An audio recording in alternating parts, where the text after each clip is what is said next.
You are welcome to our program, Nigeria Decides 2023. This is a set or a series of programs that will be running right up to the 2023 elections. And all of them will be directed at ensuring we have an election that's free, fair, credible, and violence-free. Our topic for today is the importance of civic culture in terms of ensuring the elections go smoothly. We are worried about some of the trends we are seeing as the campaign heats up. Candidates, some of them, are having difficulties in terms of accessing the mass media, accessing rally grounds, simply running down the streets in their motorcades. And there are increasing reports of thuggery and violent attacks on candidates that may not be seen as desirable in certain parts of the country. We are very concerned about these trends, and it is for that reason that we are looking at the question of the level playing ground towards the elections. This program is brought to you by the National Working Group on Peace Building and Democracy. This is an NGO to which some of us belong to, including two of us on this panel. The program is sponsored by the United States Institute of Peace. On our panel today, we have John Cardinal Onaiko, the Archbishop of Abuja, retired, who is one of our leaders in the National Working Group. You are welcome, Your Eminence. Thank you. We have Dr. Nwokolo, who is from Next Year. Next Year is a policy think tank that does a lot of very exciting work on policy matters. They have been doing great work on electricity and the power sector, a sector that we Nigerians find impossible to understand why it's not functioning. They've been explaining it. They've done a lot of work on violence in our society, and they've recently ventured into the dangerous terrain of election polling. Welcome, Dr. Nwokolo. Then we have Cynthia Mbamolu, who is from this famous NGO called Not Too Young to Run, YAGA. They've been making waves by their ability to, in this difficult National Assembly of ours, propose and get a bill passed to lower the age of people going into politics. They've been out on the streets mobilizing Nigerians for free and fair election. We also have a studio audience of 10 that you'll come to meet. Most of them are young Nigerians working on peace issues, essentially concerned about having this level playing ground for peaceful elections. They will also be posing questions to the panel. Before proceeding, Your Eminence, if you could just talk to the audience a bit, a couple of minutes on the National Working Group. Who are we and what do we do? Thank you very much, Prof. Even before this program started, you will notice I was a bit reluctant to take on this assignment, to explain to the people what is this animal called National Working Group. The name is even very pompous. When you hear of a national working group, you would think it's a group that is very, very important, very, very well known, with mighty influence. But from my experience of the group, I have not seen it in that way. So even right now, it still appears to me like a mystery. How, I don't know how the group started, or even how I got drawn into it. You can see, therefore, when you ask me to tell the audience what is National Working Group, you will not expect too much from me except to say that somehow I just find myself drawn into a group of Nigerians, largely elite. They are not poor people, and generally a little bit older, not young people. And the beautiful thing about it, coming from different backgrounds. We had northerners, we have people, not too many from the south, largely north, but people like me who am not north. I come from Kaba, but I'm based largely in Abuja, so we are middle way. And especially with regard to the two major identity factors that in Nigeria, namely ethnicity and religion, is mixed. And since I got involved with them, I've really been very happy to be part of what they are doing, because what I noticed and what attracted me to continue staying is that this is a group of Nigerian elites who, as I said, are not very poor people, but are clearly not satisfied with the status quo for good reasons, not for selfish reasons, but for the simple reason that they believe that this country ought to be better than it is, and that the level of poverty ought to reduce, that the needs of the poor ought to be better addressed. And so many of us, coming from different angles, agreeing on this is very, very important for me. And it's on the basis of that that actions are taken, projects are put forward, and what can we do? And obviously, with the elections coming, knowing that normally election should be an opportunity for the people of Nigeria to pass a verdict.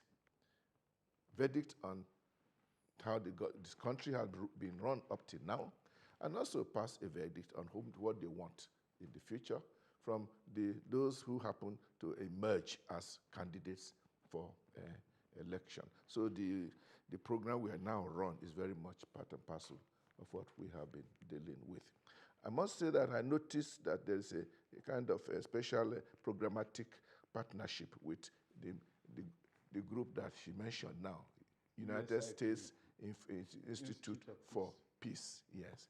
And we have been even trying to exactly properly situate this body. We don't work for them. They don't pay me. I don't know whether they are paying Prof, but they are not. I have not received a single dollar from USIP. Rather, I'm happy that USIP is interested in what we are doing, which means that there are people who are not Nigerians out there who are genuinely interested in the efforts we are making to create a better Nigeria. And we continue to believe that that is possible. So that is the National Working Group. It's a small group. We have been thinking about expanding it, both in scope and in extension. So maybe even to include more younger people than we who are on our way out. Thank you very much, Your Eminence. I'm open for correction, please, Prof. No. We are quite happy with your introduction of the National Working Group, because it's clearly from the heart and is accurate. So we are very happy with that. So back to our theme today, which is the question of harmony and civic culture. Cynthia, elections in a democracy are moments where people exercise their choice through the vote. So by definition, it is peaceful. By definition, everybody should have access as a candidate to say and do what they want. But we have concerns in this country. What are some of your concerns as we move towards the elections? Yeah, thank you, Prof. I think you made a very important point around elections, and His Eminence mentioned is a period of verdict. The whole concept of elections, at the center, at the core, is the concept of the freedom to choose, the freedom to participate, the freedom to express yourself within the system. And if we come from the prism of freedom and look at the context that we have, I would say one major concern that we were observing in the field and we're seeing is first the unequal playing field for political actors. So I'll look at the contenders. When I talk about unequal playing field, looking at it from issues around intimidation and restriction to free participation for all candidates across different states. That for me is one major issue, and it's an issue because we can't talk about having credible and successful elections if it's not conducted in an atmosphere of freedom and an atmosphere of peace. Because when you begin to limit or restrict a section or sector of the society from participating, you create a sense of dissatisfaction and disenfranchisement, which begins to form agitation. So what are we seeing? Some states you have parties who are dominant in the state restricting others. A simple case, we've had reports from Rivers, reports in Ebonyi, reports from Anambra, reports from states, even in Kano, where you're having dominant parties or parties who are ruling in the state, restricting other contenders from accessing things like public facilities for campaigns and rallies, or even putting restrictions on how you use the media. We've gotten reports from states like Lagos where different parties can't put their posters, as simple as your campaign posters in some locations are torn down. Thugs are taking over. So that is one major concern as it relates to equal participation for the candidates and parties. The other part is conversation around the content and the quality of campaigns. Because we as a nation, this is a diverse country. And when we talk around elections, the beauty of elections in a diverse country like this is that campaigns and utterances are driven by content, it's driven by issues and not identity, not personality. So when we have conversations around campaigns and we're having utterances that promote division rather than unifies us, it becomes a major challenge for us. So for these elections, one major worry is that we're seeing utterances that are more divisive than unifying. We're seeing campaigns that are lacking in content, but rather focusing on issues that are more divisive than issues that concerns the average Nigerian. And unfortunately, young people are playing to these issues. So you go on social media now, we're even lacking tolerance. So the beauty of election is you have contending and opposing views, but we debate these issues, we understand each other, and we come to a place where we agree to disagree and agree again. But you go on social media now, you go on Twitter, there's this common term, violence, like you see, we can't tolerate each other.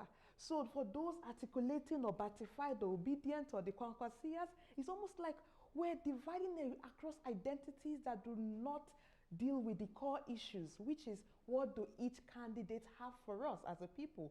What do these parties have for us as young people?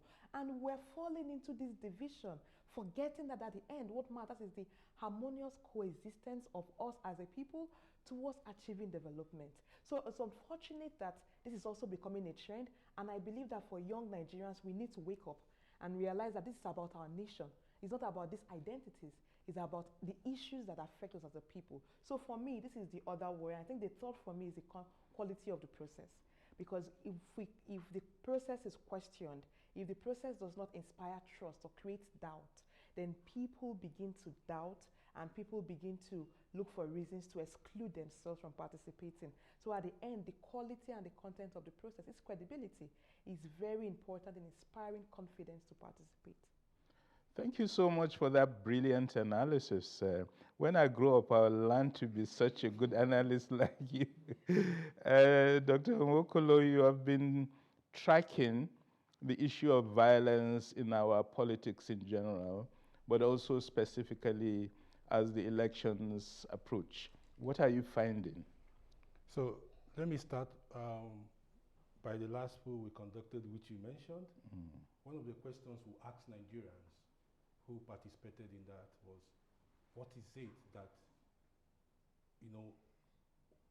what is the most important thing for you in this election? Number one was insecurity. So to many Nigerians, I think it's called around 40%. To many Nigerians, they feel they are insecure, and to most people, it will affect the way they will vote. That was what our polling showed. Now, if you look at the 6 geographical zones in Nigeria, each zone is dealing with one form of violence or the other.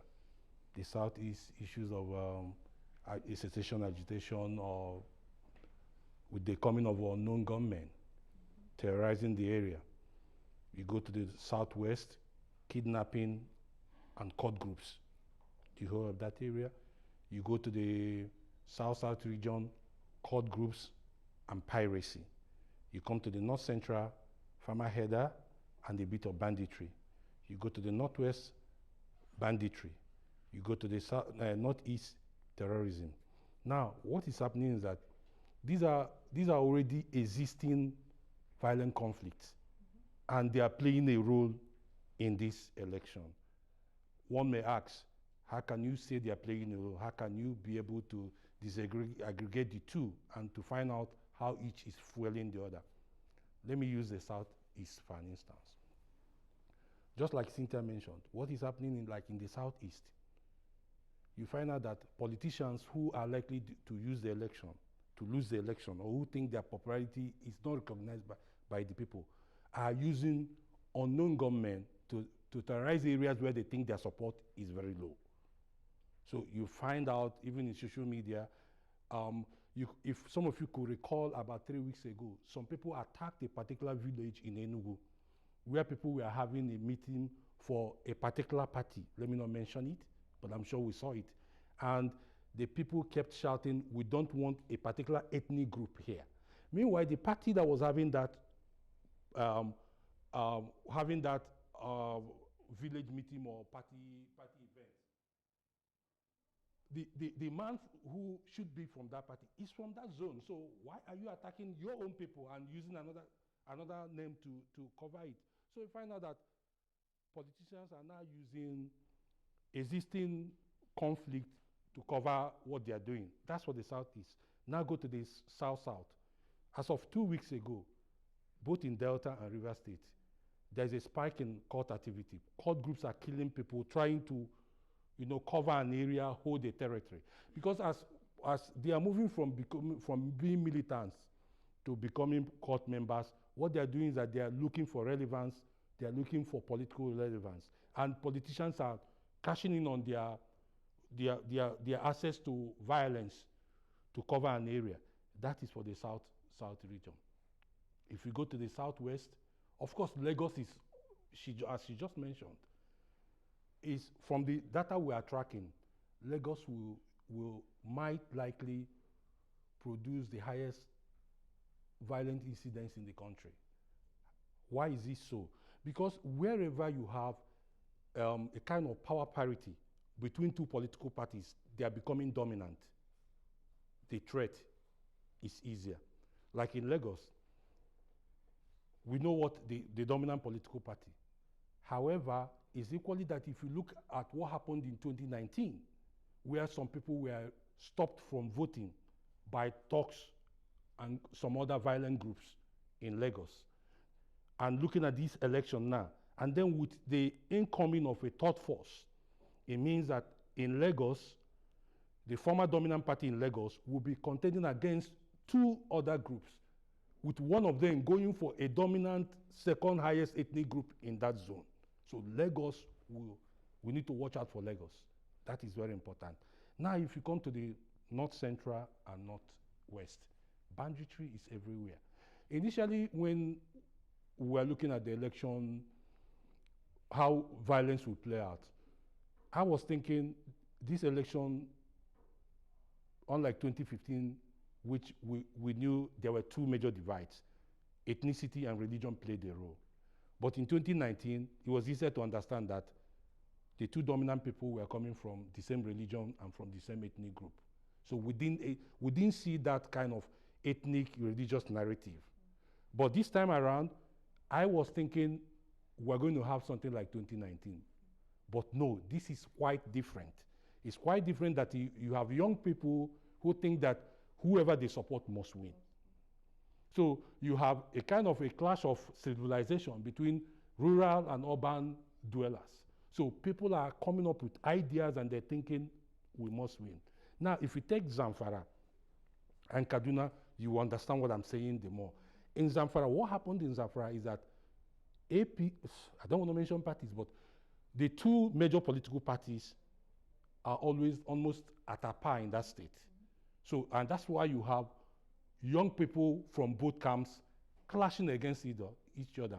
As well as in Kaduna, the same thing happened. Now, if you look at Kaduna, what again is happening in Kaduna is that the old conflict in Kaduna state, the ethnic divide in Kaduna, is fueling the conflict, supporting the dominant two political parties. So these are how we're seeing the conflict and the issues playing out.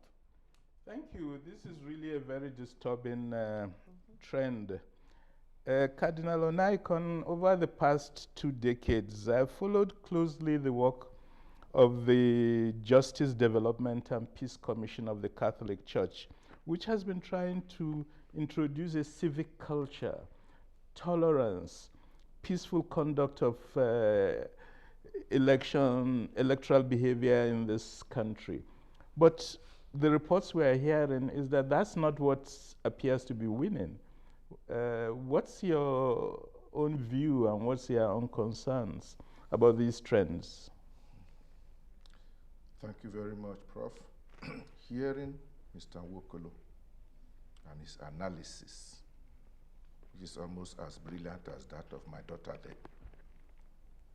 One has every reason to be worried, because if elections are all about giving the people a chance to make up their minds, what's the meaning of all these scenarios, counter scenarios, gunmen both known and unknown, bandits, the people coming from activists to become cult people. The whole scenario of violence, for me, goes completely against the whole idea of a free and fair election. And it is a pity, it is very sad when we find that we cannot, whether you call names or not, there are two major political parties in Nigeria opting decently. APC, PDP, let me mention them. There is nothing unknown about them. There's nothing unknown about them. The two parties that have ruled Nigeria since this new dispensation. 1999. 1999 until now. And for me, which is also the idea behind JDPC, like you can see the name itself says Justice, Development and Peace. It all boils down to what do we mean by politics? And what should be the ideas and the intentions driving people who want to run for political office? If politics is a prize that you struggle to capture, and such a battle that anything goes provided you win, then obviously what you are saying now becomes the normal way. You want to outdo one another want to outdo one another both in violence as well as in deceit. Deceit among the politicians, they deceive one another, it's obvious. But the worst of all is that all of them try to deceive the rest of us. Question of truth doesn't feature highly, not to talk of honesty. Now, maybe I'm talking like a preacher, but I do believe that if we don't go to this truth, we are not going to get anywhere. We're not going to get anywhere. And it all boils down to people are seeking political office not so that they can serve the people, but so that they can become big men and everybody will serve them. The church, the religion to which I belong, and our founder, who is not only a man but also God, said it very well, that he has come not to be served but to serve. And that among you, those who are your leaders should be your servants. We take that very, very seriously. If the intention of the political candidates is to serve the people, why must they kill in order to serve the people? My own feeling, therefore, is that the rest of us who are watching, please watch them. Those who are promoting violence don't deserve to rule you. No matter how much money they have for renting crowds and for putting posters on television and all that. People who have not shown in the process of their campaign, who have shown that they are just ready, the word they keep using is, the important thing is to win the election. Meaning you can do whatever it takes, you must win. Or you can't afford to lose this election. They are not talking about what is happening about Nigeria. No. We must win. And if it comes to we must win by all means, it means if it takes violence to win, they will do it. If it takes bribing all the poor ANEC officers to win, you do it. And therefore, if it starts in one case, the other will reply, and they begin to have competition in all these very, very antisocial activities. That's what I am seeing now. Is it possible that the Nigerian people believe that it is possible to have rulers who will serve them and who will tell them the truth, and whom they can then put their heads together and say, good, you come and be our leader. The priority is the people, not the political party candidate. But today, as you can see, it is the political it is the candidates that are the priority in the whole discussion. The people don't seem to count. We don't seem to count. Whereas really, it is the people who should count, what the people want. And let nobody tell me that the people don't know what they want or they can't agree. They are certainly agree that they are suffering. That one is clear, that we are suffering. So I believe that it's 2023 is not too far away, but 4 months away. We have a problem on our hands. We have inherited a concept of politics that has refused to go away. Politics as capturing territory, capturing price. And when they give the candidate a flag to go, and they're supposed to go on the battle and win.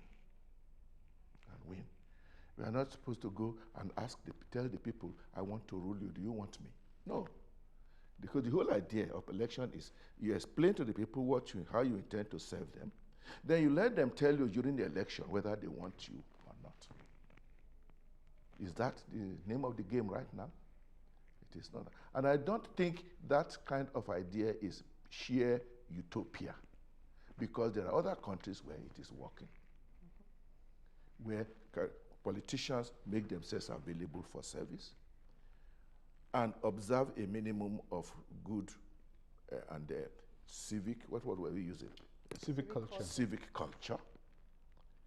And the contest goes on. Some win, some lose, but that's not the end of the day. It is, like they say, it's not a do or die affair. And so, is it too late to expect it? The so-called third force, are they changing the narrative of the concept of politics? And we'll come back to the third force. And is that possible in this, the period left? It's very, very difficult to think. My fear is we've had an idea. If you ask the ordinary villager what they understand as politics and election, it is that of those who have the power, the money, the clout to capture power. Once they capture the power, maybe a few people will get crumbs from the table. The rest of us will be left the way we are. I'm sorry, I am not very positive. No, you are an analyst, among other things, Your Eminence. Thank you so much, Cardinal, and I think we've retained here two main messages, which is that first and foremost, offering to serve in politics is to serve the people, not to be their masters. Nigerians, shine your eyes, make sure those you are voting for are coming in to serve your interests. Second message from the Cardinal, if you see somebody engage in behavior that's violent or unbecoming, ensure that they do not get your votes. We'll take a short break. We'll be right back.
TV, documenting the Nigerian story.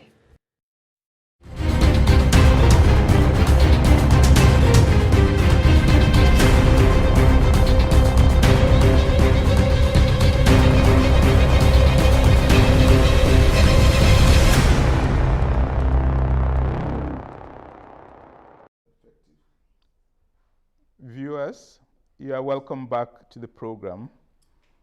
Nigeria Decides 2023.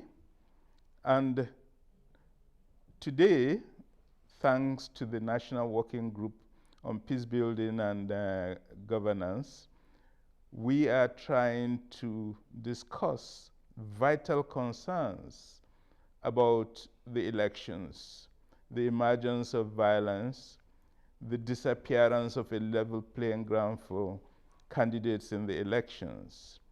And we feel that it is important that peaceful atmosphere is the prerequisite to a successful election. For that reason, we've invited 10 young Nigerians actively working to promote peace to participate in this program. And a few of them will now ask questions to the panel. Can we start with you, please?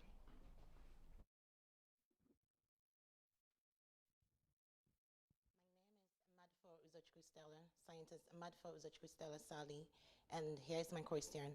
How can we promote civil culture and harmony in the 2023 elections?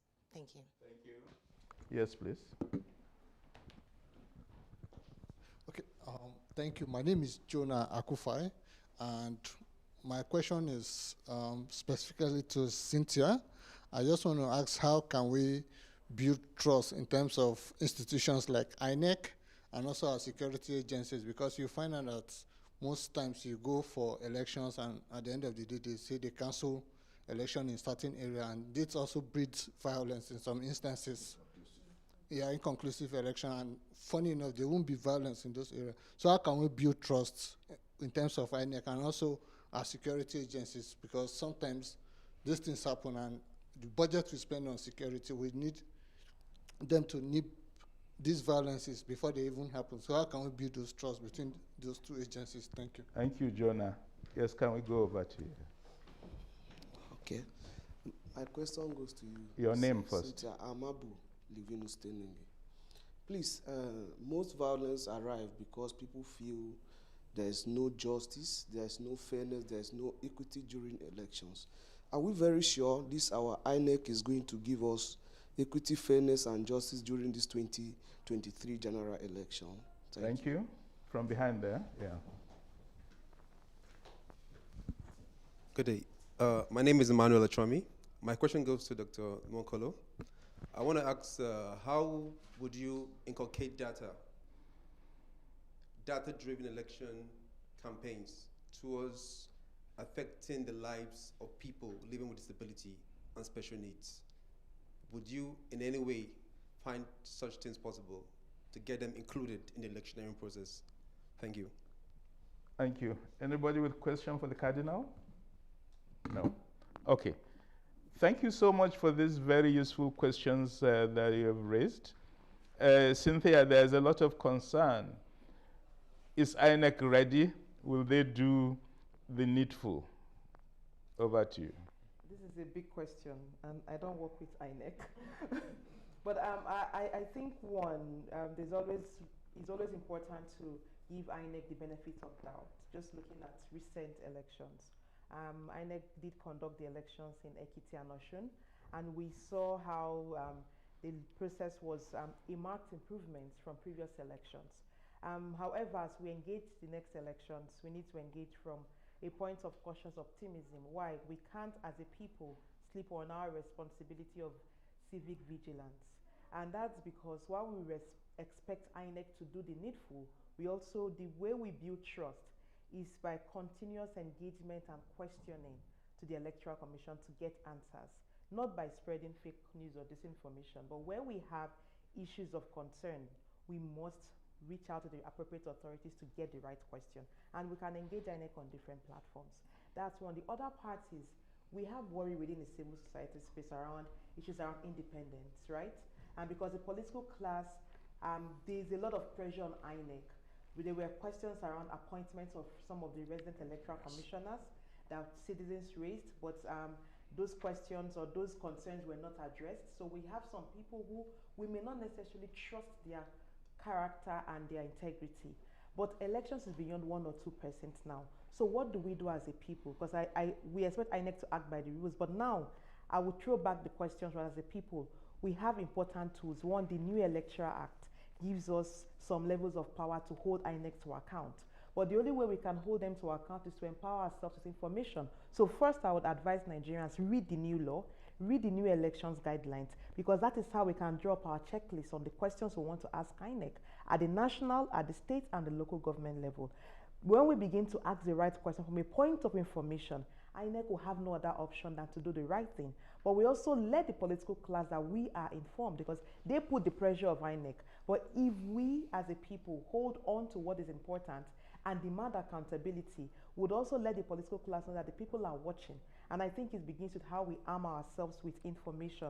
So that would be my question on trust. Trust is not overnight. I will not say trust INEC 100%. I would rather say, like they say, equity aids the vigilant, not the indolent. This is a point and a moment for us to be vigilant, but from a point of information, arm ourselves with the law, with the guidelines, and ask INEC the questions we need to ask as we engage the process. The other question around how do we promote civic culture? I think I'll join that question with the issues around equity and fairness, the question around the process. Civic culture is, thankfully, that's the conversation we're having today. And they say culture is a way of life, meaning that we learn it and we practice it. And for the elections, what will I say civic culture is? One, our ability to tolerate each other, so political tolerance. Regardless of which party or candidate we support, we need to understand that the other person or the other side's opinion is as important as our opinion. So we cannot force our opinion on other people. And that culture begins with how we engage on these platforms. So when parties or candidates are bandying divisive sentiments, we as a people, we need to play differently. We need to play different kind of politics by saying, I understand your opinion is different from mine. Let's debate the issue. So for this, for me, I believe civic culture, the best way to promote it is to start preaching tolerance. Tolerance across religious divide, ethnic divide, and political the political orientation. Let's preach tolerance. Let's begin to also preach Nigeria's the unity of our people. But most times people say we are not. What is one Nigeria? What is one Nigeria begins with first that we are humans existing in this geographical space.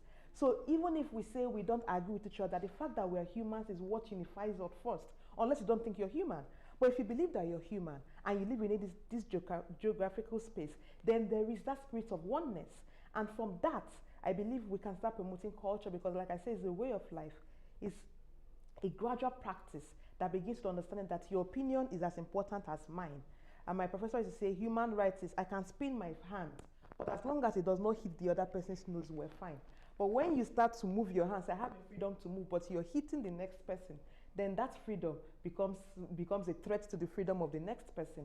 So we have the freedom to exercise our opinions, but we must do that with respect for the other person's opinion. And that for me is the core culture of the whole idea of civic culture, tolerating each other. But I think the most important is participating actively from a point of information. Honestly, we all have that important role to promote information based on what is right. A lot of us are spreading fake news and it's not helping our polity at all. And the issue around equity and fairness, I think that is where we make demand on INEC.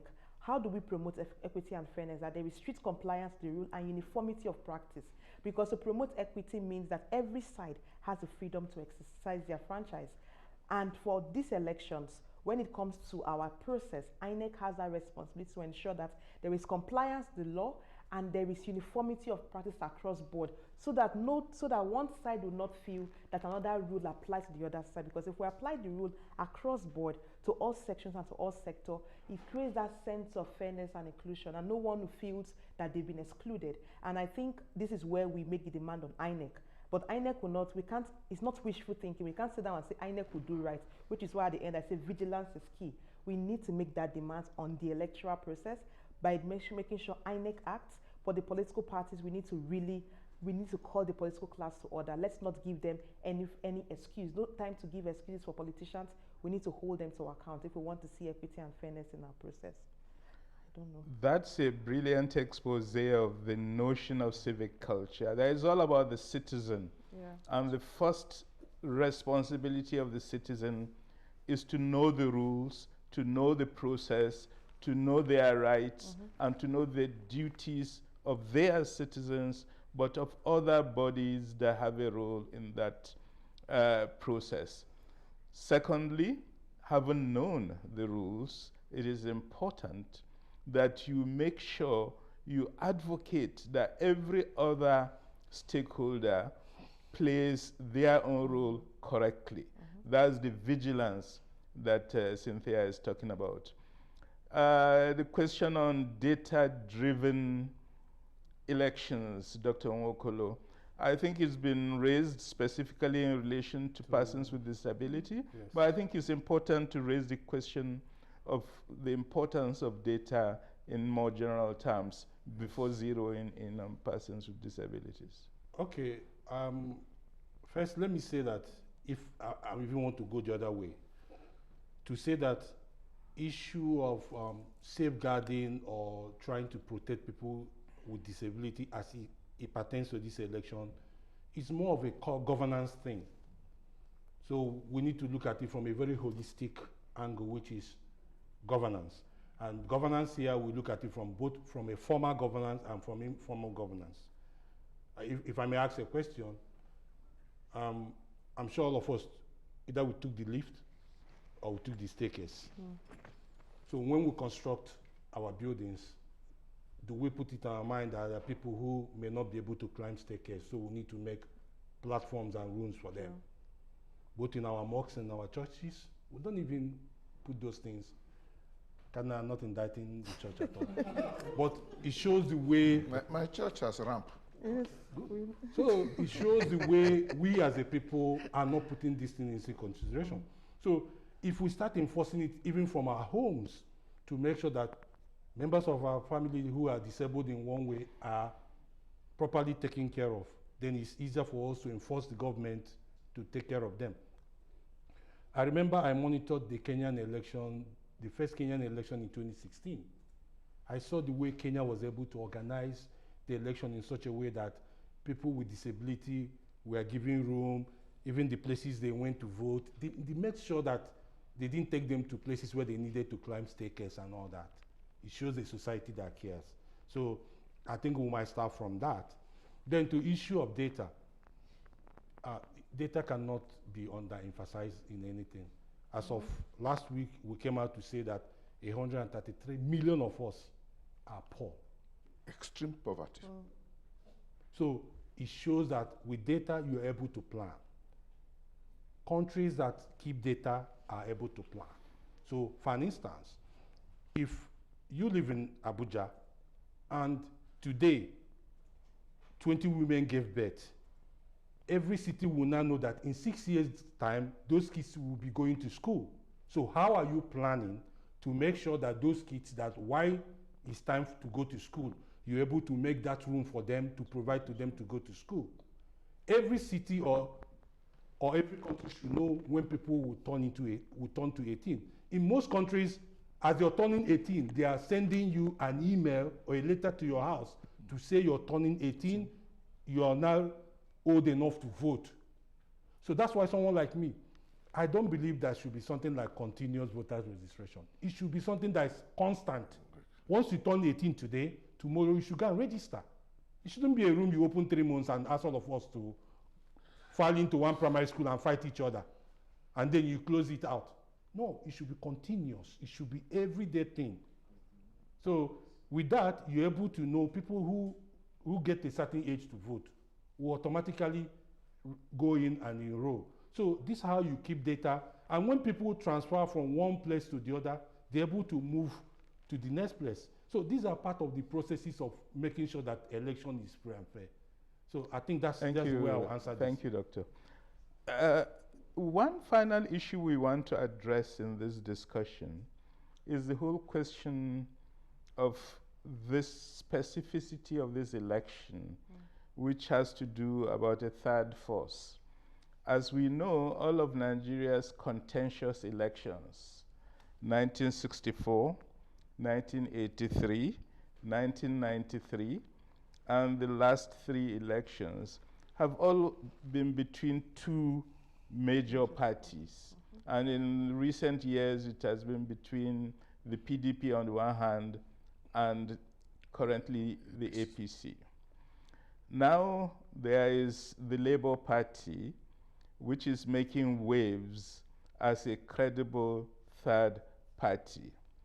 Does that make it more worrying for the elections, Cardinal, or is it just more opportunity? How would you view that? Are you worried about it? I am not worried about it. I would have been worried if there was no third force. If we continued with the, as it were, assumption that we have no choice, that we just have to accept either PDP or APC. I speak like this because, and even though we are on the air, I don't see any difference between the two, basically, in terms of how they understand political power. And what has worried me all along is that neither PDP nor APC has apologized or shown any remorse for the way they have run affairs in our country until now. It's typical Nigeria. We know very well that people are stealing, but there are no thieves. We have been told that hundreds, millions of barrels of our oil have been stolen, but there are no thieves. Similarly, there's a lot of bad government. We see the effect on us, but nobody, no group accepts responsibility. I would have been ready to consider if there was a sign that, okay, we didn't do it too well before, we are now prepared to do it differently. Instead, what I'm hearing is we shall build on what we have done before. PDP says we shall go back to where we left off in 2015. They seem to forget that if they had done things very well, many of us would not have voted Buhari. That's a part. I'm very, very frank in these matters. Now APC is telling us we are going to continue the way we are. The question then, are Nigerians ready to continue in that direction? And I'm feeling that, and I'm praying that Nigeria will say, no, we want something else, even though we don't know what it is so clearly. We are being told that in 2015 we said we wanted to change. Yes, we wanted to change. We wanted something better. That our hopes and aspirations was as it were, betrayed in the last 7 years is no reason why we should stop aspiring to something better. Now, where is this something better? Obi seems to be the front line in the difference, but there are other groups now. There are other political parties who are speaking, and we are hoping that between now and February, political sagacity and will bring up some kind of rearrangement of the situation on ground. It will not be a bad idea if Nigerians have a choice to choose between 3 people instead of between 2. Thank you, Cardinal. Cynthia, what's your view? Any concerns about a third force? No, I'm actually excited that we're having more competition. The beauty of elections is that there is competition between ideas and the people can then choose. But when we are always limited to choose between just 2 options, it's always worrisome. And this is a multi-party democracy, which is why it's important that we're having more groups springing up. There are different levels of third forces now. There's a more popular idea of a third force, but in different regions, there are new third forces emerging at governorship levels. So beyond the presidential elections, at the state levels, you're also having new forces emerging at different states. So I'm happy we're seeing this level of contest. However, the worry is in how we go about the contestation, which is why I said at the heart of this is tolerance. That we should not worry that we have people competing around issues. What we should worry about is that we are promoting the issues we care about and looking for the candidates that best aligns with those issues, and we focus on that without going after the other parties or the other ideas, because then it means we're not tolerating people. So why should people tolerate us if we cannot tolerate people? So I like the idea is making our competition more. What we're hoping to see in the next months now is for the candidates, for whichever the candidates are.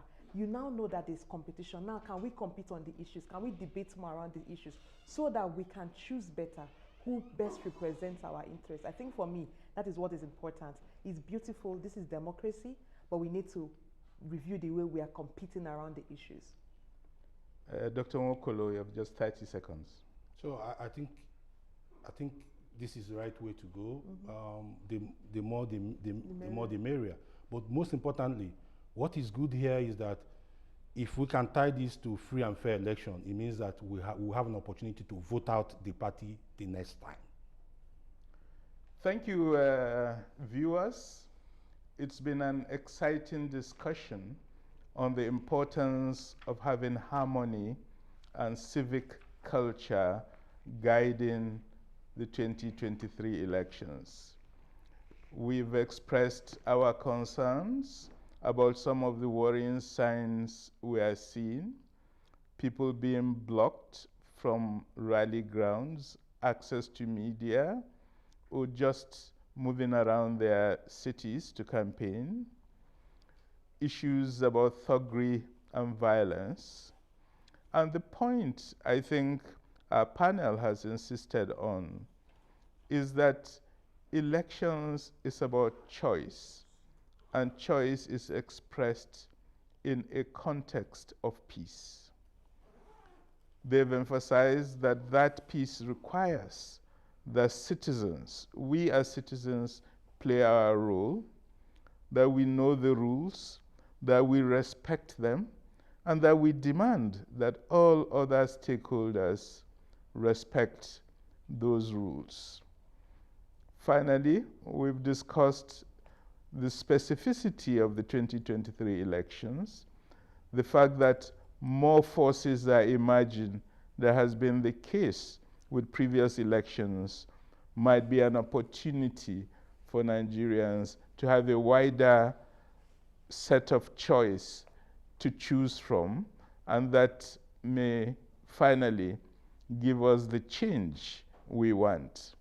And the change we want, as the Cardinal made very clear, is for a political party that will obtain political power to serve the interests of the Nigerian people. We pray for that. We'll work for that. Thank you for being with us today. We'll see you next time.